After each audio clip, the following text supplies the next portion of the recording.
Hey, first grade, we're going to start chapter 3, The Wild Wood, from Wind in the Willows.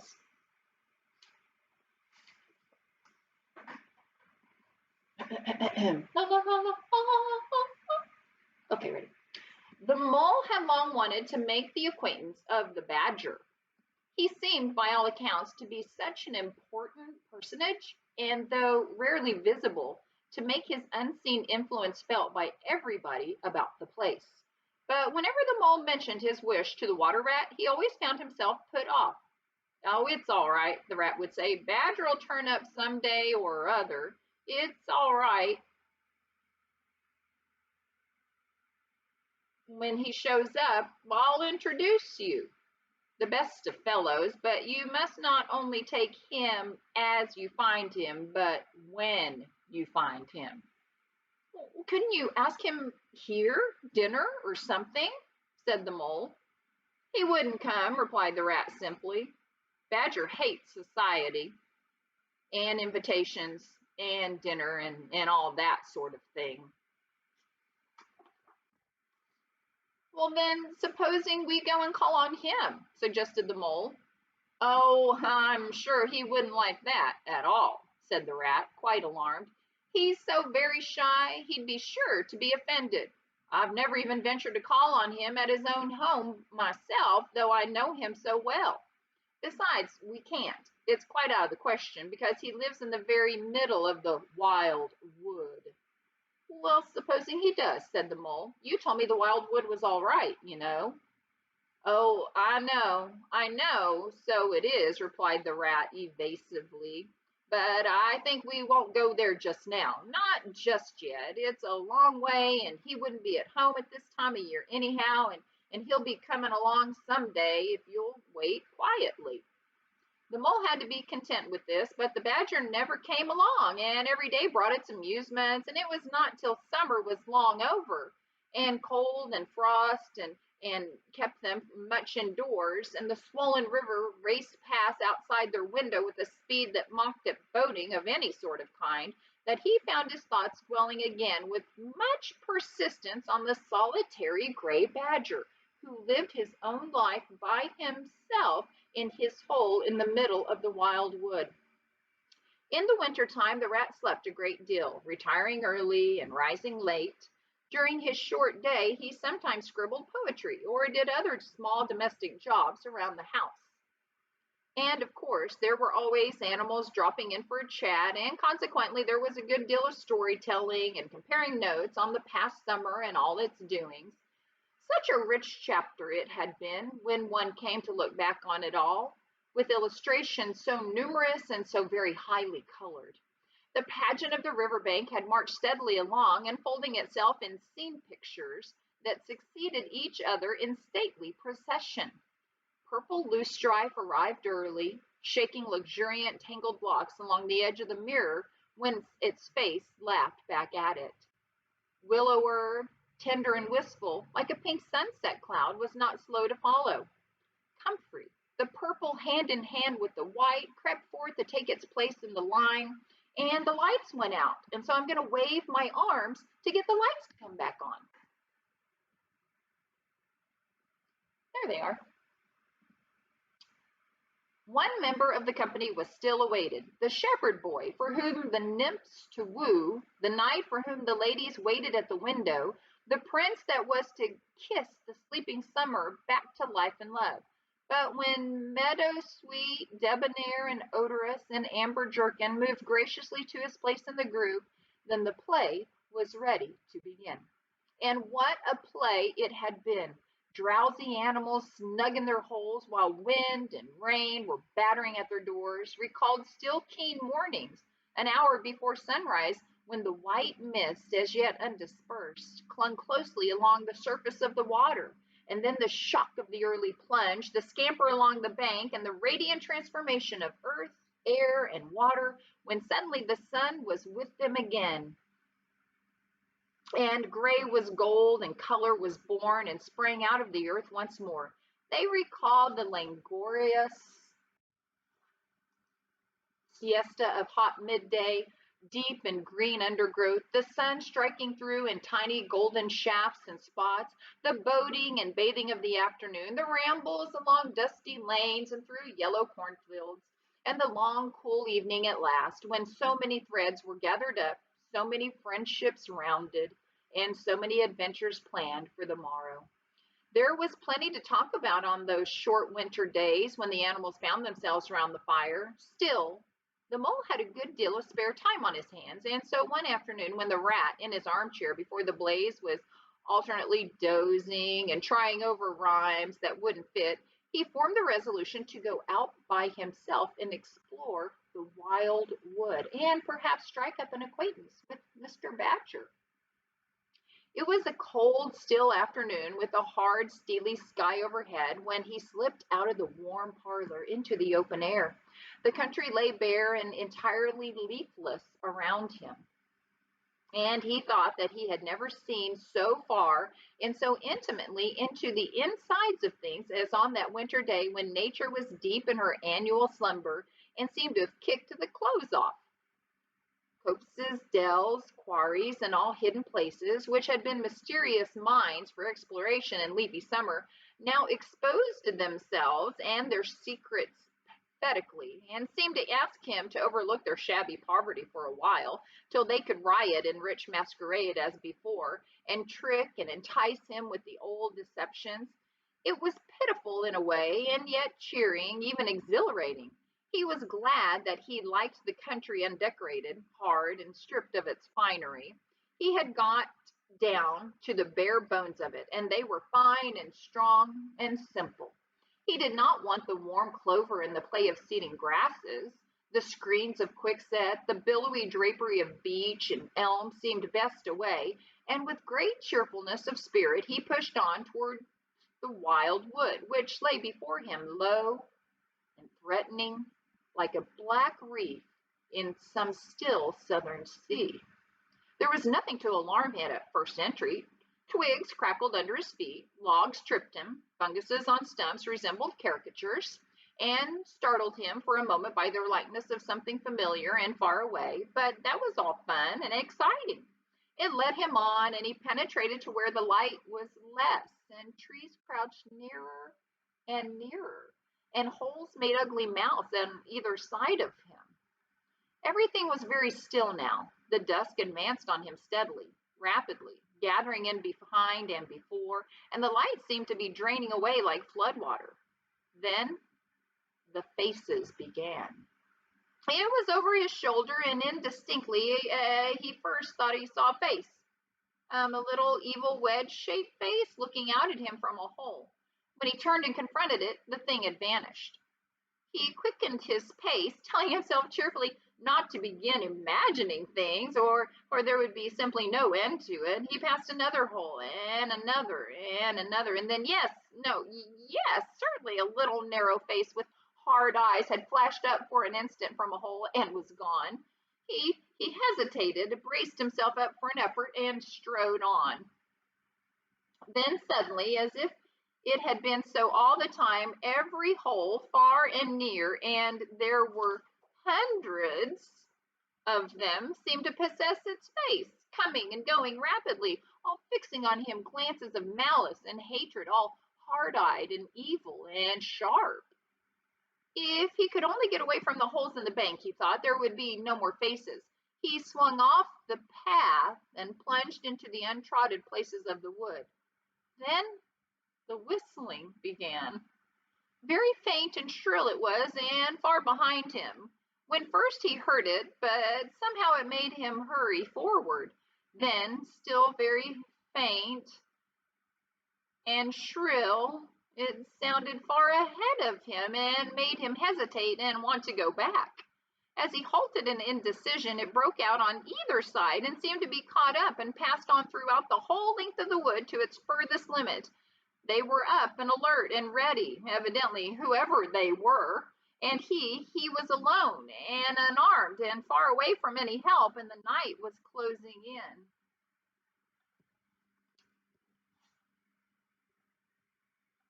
He is in the wild wood.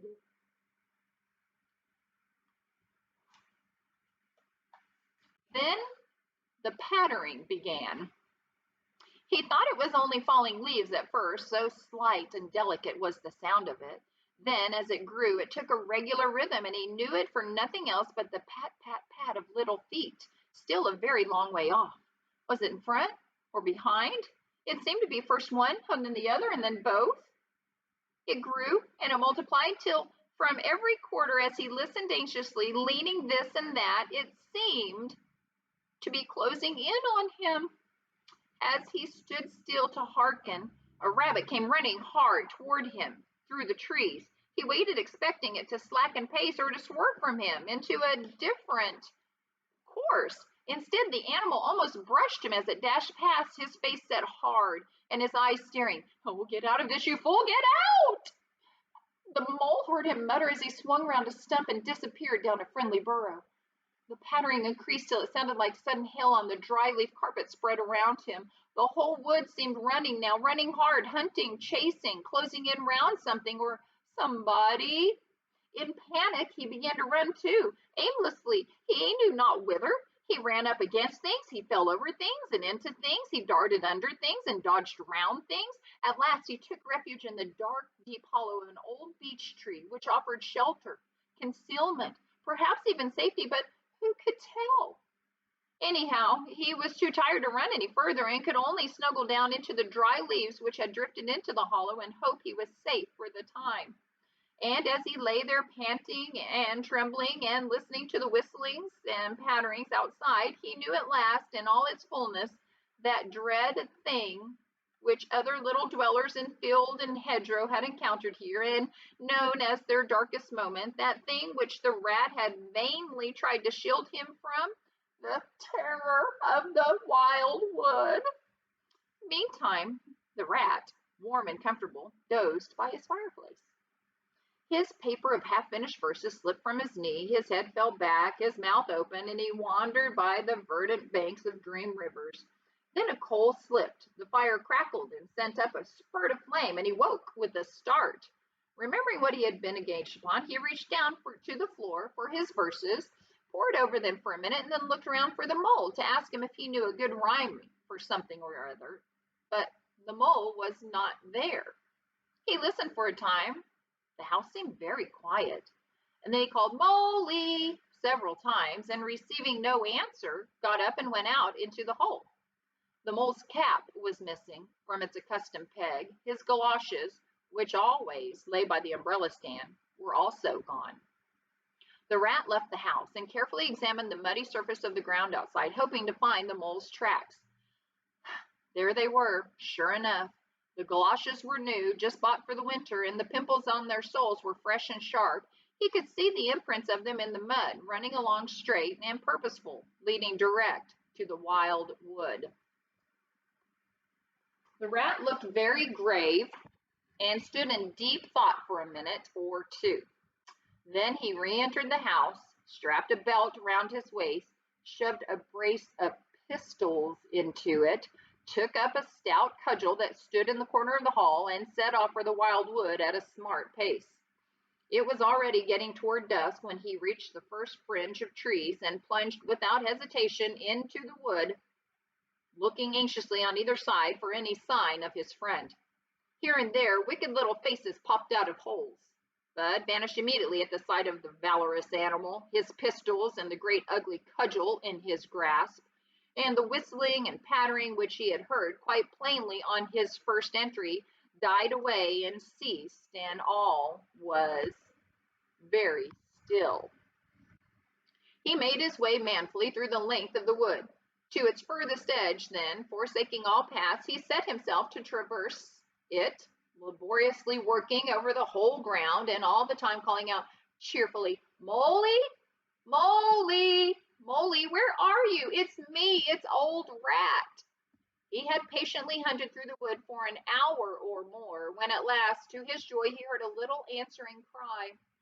Guiding himself by the sound, he made his way through the gathering darkness to the foot of an old beech tree with a hole in it, and from out of the hole came a feeble voice saying, "Ratty, Ratty, is it really you?" The rat crept into the hole, and there he found the mole, exhausted and still trembling. "Oh, Ratty," cried, "I've been so frightened, you can't think." "Oh, I quite understand, said the rat soothingly. You shouldn't really have gone and done it, Mole. I did my best to keep you from it. We riverbankers, we hardly ever come here by ourselves. If we have to come, we come in couples at least, then we're generally all right. Besides, there are 100 things one has to know which we understand all about, and you don't as yet. I mean, passwords and signs and sayings which have power and effect, and plants you carry in your um, pockets, and verses you repeat, and dodges and tricks you practice, all simple enough when you know them, but they've got to be known if you're small, and you'll find yourself in trouble. Of course, if you were Badger or Otter, it would be quite another matter. Oh, surely the brave Mr. Toad wouldn't mind coming here by himself, would he? Inquired the Mole. Old Toad, said Rat, laughing heartily, he wouldn't show his face here alone, not for a whole hatful of golden guineas. Toad wouldn't. The Mole was greatly cheered by the sound of the Rat's careless laughter, as well as by the sight of his stick and his gleaming pistols, and he stopped shivering and began to feel bolder and more himself again. Now then, said the Rat presently, we really must pull ourselves together and make a start for home while there's still a little light left. It will never do to spend the night here, you understand. Too cold, for one thing. Dear Ratty, said the poor Mole, I'm dreadfully sorry, but I'm simply dead beaten. That's a solid fact. You must let me rest here a while longer and get my strength back if I'm to get home at all. Oh, all right, said the good-natured Rat.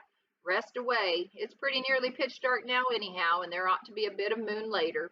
So the Mole got well into the dry leaves and stretched himself out and presently dropped off into sleep, though of a broken and troubled sort, while the Rat covered himself up too as best he might for warmth and lay patiently waiting with a pistol in his paw. When at last the Mole woke up, much refreshed and in his usual spirits, the Rat said, Now then, I'll just take a look outside and see if everything's quiet, and then we really must be off. He went to the entrance of their retreat and put his head out. And then the Mole heard him saying quietly to himself, Hello, hello, oh, here is a go. What's up, Ratty? Asked the Mole. Snow is up, replied the Rat briefly, or rather down. It's snowing hard. The Mole came and crouched beside him and looked out, saw the wood that had been so dreadful to him in quite a changed aspect. Holes, hollows, pools, pitfalls, and other black menaces to the wayfarer were vanishing fast, and a gleaming carpet of fairy was springing up everywhere that looked too delicate to be trodden upon by rough feet. A fine powder filled the air, and the lights went off again, and Mrs. Wilson once again waved her arms in the air, so the lights would come on. Fine powder filled the air and caressed the cheek with a tingle in its touch, and the black boles of the tree showed up in a light that seemed to come from below. Well, it can't be helped, said the Rat after pondering. We must make a start and take our chances, I suppose. The worst of it is I don't know exactly where we are, and now this snow makes everything look so very different. It did indeed. The Mole would not have known that it was the same wood. However, they set out bravely and took the line that seemed most promising, holding on to each other and pretending with invincible cheerfulness that they recognized an old friend in every fresh tree that grimly and silently greeted them, or saw openings, gaps, or paths with a familiar turn in them, in the monotony of white space and black tree trunks that refused to vary. An hour or two later, they had lost all count of time. They pulled up, dispirited, weary, and hopelessly at sea, and sat down on a fallen tree trunk to recover their breath and consider what was to be done. They were aching with fatigue and bruised with tumbles. They had fallen into several holes and got wet through. The snow was getting so deep that they could hardly drag their little legs through it, and the trees were thicker and more like each other than ever. There seemed to be no end to this wood, and no beginning, and no difference in it, and worst of all, no way out. We can't sit here very long, said the Rat. We shall have to make another push for it and do something or other. The cold is too awful for anything, and the snow will soon be too deep for us to wade through. He peered about him and considered. Look here, he went on. This is what occurs to me. There's a sort of dell down there in front of us, where the ground seems all hilly and humpy and hammocky. We'll make our way down into that and try and find some sort of shelter, a cave or a hole with a dry floor to it, out of the snow and the wind. And there we'll have a good rest before we try again, for we're both of us pretty dead beat. Besides, the snow may leave off or something may turn up. So once more they got on their feet and struggled down into the dell, where they hunted about for a cave or some corner that was dry and a protection from the keen wind and the whirling snow. They were investigating one of the hammocky bits the rat had spoken of when suddenly the mole tripped up and fell forward on his face with a squeal. "Oh, my leg!" he cried. "Oh, my poor shin!" And he sat up with the snow and nursed his leg in both of his front paws. "Poor old mole," said the rat kindly. "You don't seem to be having much luck today, do you? Let's have a look at the leg. Yes," he went on, going down on his knees to look. "You've cut your shin, sure enough. Wait till I get my handkerchief and I'll tie it up for you." "I must have tripped over a hidden branch or a stump," said the mole miserably. "Oh my, oh my." "It's a very clean cut," said the rat, examining it again attentively. "That was never done by a branch or a stump. Looks as if it was made by a sharp edge of something in metal.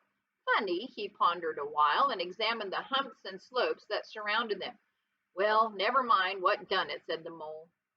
"Well, never mind what done it," said the mole, forgetting his grammar in his pain. "It hurts just the same, whatever done it." But the rat, after carefully tying up the leg with his handkerchief, had left him and was busy scraping in the snow. He scratched and shoveled and explored, all four legs working busily, while the mole waited impatiently, remarking at intervals, "Oh, come on, rat." Suddenly the rat cried, "Hooray!" and then, "Hooray, hooray, hooray, hooray!" and fell to executing a feeble jig in the snow. "What have you found, Ratty?" asked the mole, still nursing his leg. "Come and see," said the delighted rat as he jigged on. The mole hobbled up to the spot and had a good look. "Well," he said at last slowly, "I see it right enough. Seen the same sort of thing as before, lots of times. Familiar object, I call it. A door scraper." "Well, what of it? What dance jigs round a door scraper?" "But don't you see what it means, you dull-witted animal?" cried the rat impatiently. "Of course I see what it means," replied the mole. "It simply means that some very careless and forgetful person has left his door scraper lying about in the middle of the wild wood, just where it's sure to trip everybody up. Very thoughtless of him, I call it. When I get home, I shall go and complain about it to somebody or other. See if I don't." Oh dear," cried the rat in despair at his obtuseness. "Here, stop arguing and come and scrape." And he set to work again and made the snow fly in all directions around him. After some further toil, his efforts were rewarded, and a very shabby doormat lay exposed to view. "There, what did I tell you?" exclaimed the rat in great triumph. "Absolutely nothing whatever," replied the mole with perfect truthfulness. "Well now," he went on, "you seem to have found another piece of domestic litter, done for and thrown away, and I suppose you're perfectly happy. Better go ahead and dance your jig round that if you've got to, and get it over, and then perhaps we can go on and not waste any more time over rubbish heaps. Can we eat a doormat, or sleep under a doormat, or sit on a doormat, or sledge home over the snow on it, you exasperating rodent?" "Do you mean to say," cried the excited rat, "that this doormat doesn't tell you anything?" "Really, rat," said the mole quite pettishly, "I think we've had enough of this folly. Who ever heard of a doormat telling anyone anything? They simply don't do it. They are not that sort at all. Doormats know their place." "Now, look here, you thick-headed beast," replied the rat, really angry. "This must stop. Not another word, but scrape, scrape, and scratch, and dig, and hunt round, especially on the sides of the hummocks, if you want to sleep dry and warm tonight, for it's our last chance." The rat attacked a snowbank beside them with ardor, probing with his cudgel everywhere, and then digging with fury, and then the mole scraped busily too, more to oblige the rat than for any other reason, for his opinion was that his friend was getting light-headed. Some 10 minutes hard work, and the point of the rat's cudgel struck something that sounded hollow. He worked till he got a paw through and filled, then called to the mole to come and help him. Hard at it went the two animals, till at last the result of their labor stood full in view of the astonished and hitherto incredulous mole. In the side of what had seemed to be a snowbank stood a solid-looking little door, painted a dark green. An iron bell pull hung by the side, and below it, on a small brass plate, neatly engraved in square capital letters, they could read by the aid of moonlight, Mr. Badger. The mole fell backwards on the snow from sheer surprise and delight. "Rat," he cried in penitence, "you're a wonder, a real wonder. That's what you are. Oh, I see it all now. You argued it out step by step in that wise head of yours from the very moment I fell and cut my shin, and you looked at the cut, and at once your majestic mind said to itself, 'Door scraper.' And then you turned to and found the very door scraper that done it.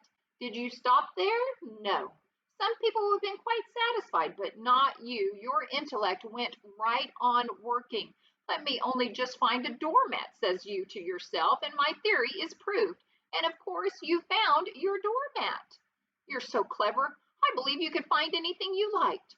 Now,' says you, 'that door exists as plain as if I ever saw it. There's nothing else remains to be done but to find it.' Well, I've read about that sort of thing in books, but I've never come across it before in real life. You ought to go where you'll be properly appreciated. You're simply wasted here among us fellows. If I only had your head, Ratty, but as you haven't," interrupted the rat rather kindly, "I suppose you're going to sit on the snow all night and talk. Get up at once and hang on to that bell pull you see there, and ring hard, as hard as you can, while I hammer." While the rat attacked the door with his stick, the mole sprang up at the bell pull, clutched it, and swung there, both feet well off the ground, and from quite a long way off they could faintly hear a deep-toned bell respond. And that was the end of chapter 3. Next time we'll read chapter 4, Mr. Badger.